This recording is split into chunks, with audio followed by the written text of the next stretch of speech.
recently came across an article the other day about the Kind Snacks owner Daniel Lubetzky, who founded the company in 2004 and went on to sell it for $5 billion in 2020. Hi again. When I hear a story like this, it kind of lights up a part of my brain that says, you know what, if he can do it, I can do it, because I fully believe that what one man can do, another man can do. What one man can do, another can do. What one man can do, another can do. Say it again. What one man can do, another can do. Say it again. What one man can do, another can do. Yeah, you're goddamn right. It kind of lights a fire under my ass and makes me just want to go out and conquer the world and fulfill that billionaire lifestyle dream. But then I kind of take a step back and I think of all the time and effort and work involved. And I just think, you know what, it's just simply not worth it. You see, in the West, we're conditioned to believe that money equals happiness, and the more wealth and trappings that come from tons of money, then the happier you'll be. It's a pretty messed up way of living, to be honest, because no matter how many private jets and supercars you have, it's never going to compare to having a real laugh with your friends and spending meaningful time with your family. And although you might not realise it, to become super rich takes an enormous amount of effort and sacrifice. Show me a self-made billionaire and I'll show you a guy that spent the last 15 to 20 years without seeing any of his friends, probably hardly ever seen his family. And that's just not the kind of life I would want. I mean, maybe for some of these guys to do that, it brings them such a high level of joy that the sacrifice of never seeing their friends and family is a worthy one for them.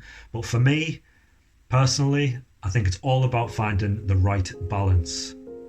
How many billionaires are laid there on their deathbed thinking, oh, if only I'd just worked more? The likelihood is they're laid on their deathbed and they're thinking, I wish I'd spent more time with family.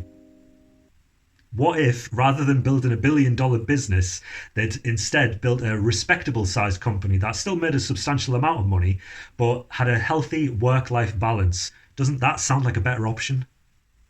I managed to retire in my late 20s without working myself into an early grave, and I've got a video coming very soon on my top 5 side hustles that allowed me to do this, but by far the number one attribute for this was living a frugal life.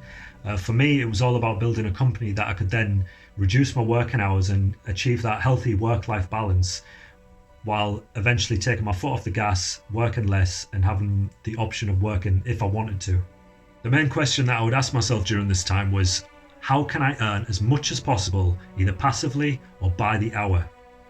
I knew that if I passively started earning the equivalent of minimum wage, then I could then reduce my working hours each year, and the kind of snowball effect of living a frugal lifestyle to invest those savings would then take over, and it would continue to grow each year without me having to put much effort into it, really. So I managed to reach my goal of early retirement at 28. This was the age I was when I was earning the equivalent of minimum wage passively. And at that time, I could have actually chosen to retire if I wanted, because I was already living that frugal lifestyle. But I've continued to work. Obviously, I have the option of when I want to work and how much I want to work, and that's great. I love that feeling.